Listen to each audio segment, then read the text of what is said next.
मारवाड़ की मरुगंगा कहलाने वाली लूनी नदी में एक बार फिर प्रदूषित पानी की आवक प्रारंभ हो गई है। पूर्व रीको निदेशक सुनील परिहार ने बुधवार को भानावास स्थित लूनी नदी में पहुंचे केमिकल युक्त प्रदूषित पानी का निरीक्षण किया। रीको निदेशक ने कहा कि पिछले 2 दशक से पाली की फैक्ट्रियों द्वारा प्रतिवर्ष लूनी नदी में केमिकल युक्त पानी डाला जाता है, जिससे मारवाड़ की मरुगंगा प्रदूषित हो रही है।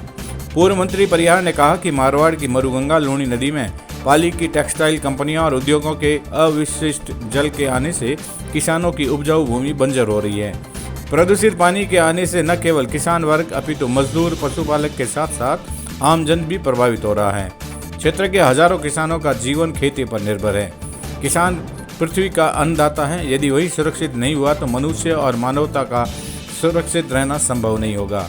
प्रदूषित पानी में क्षेत्र में मलेरिया, हैजा, टाइफाइड इत्यादि बीमारियों के फैलने का भी भय है। यदि समय रहते सरकार और प्रशासन ने सख्त कदम नहीं उठाए तो यह अन्नदाता किसान के साथ अन्याय होगा, जिसे हम होने नहीं देंगे। राज्य सरकार और प्रशासन समय रहते लूनी नदी में पाली की फैक्ट्रियों द्वारा डाले जा रहे प्रदूषित पानी को रोकने का प्रबंध करे, अन्यथा विपक्ष किसानों के साथ अनिश्चितकालीन धरना प्रदर्शन और महापड़ाव करेंगे। प्रदेश सरकार एक तरफ तो किसान और जवान के हितों के संरक्षण की बात करती है, वहीं दूसरी तरफ किसानों का गला घोटने का काम कर रही है। इससे साफ जाहिर होता है कि सरकार की कथनी और करनी में फर्क है।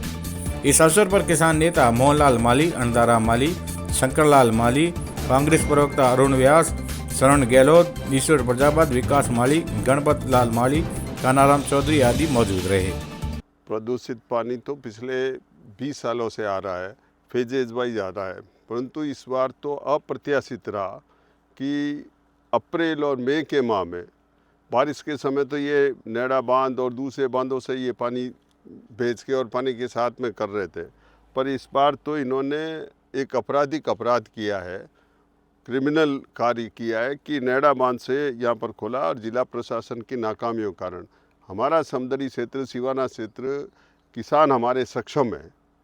यहाँ पर प्रयास करके इन्होंने न केवल अनार की खेती, खजूर की खेती, डिफरेंट प्रोडक्ट को यहाँ पर डेवलप करने का उन्होंने प्रयास भी किया। मुझे तो निराशा होती है कि उन किसानों ने जो आस भरी आंखों से पूरी व्यवस्था को, क्षेत्र को सुधारने का काम किया, 2 दिन के इस पानी ने वेस्ट कर दिया और वहाँ पर जाकर किसानों को चिंतित होना पड़ रहा है।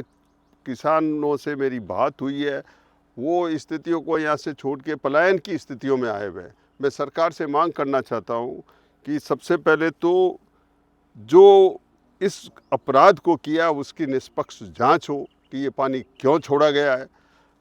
तत्पश्चात जो किसानों को नुकसान हुआ है उसका भरपाई की जाए। जिन उद्योगों ने, जिन लोगों ने इस अपराध को किया है उन पर आर्थिक दंड लगाकर इन किसानों की वापस व्यवस्था को सुधार करने का कार्य हो।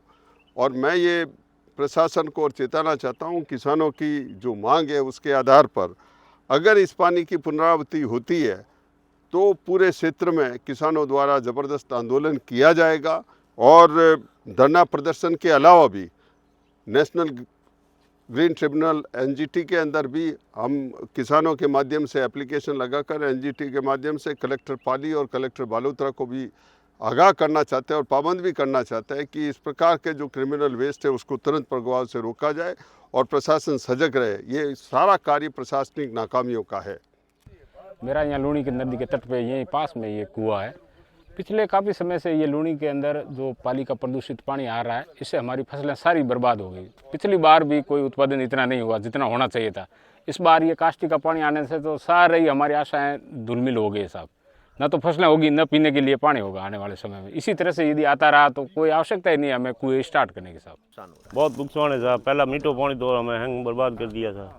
मांग की भी विज्ञापन भी दिया, तहसीलदार को दिया, कलेक्टर को दिया, तो भी ये बार बार पानी आ रहा है।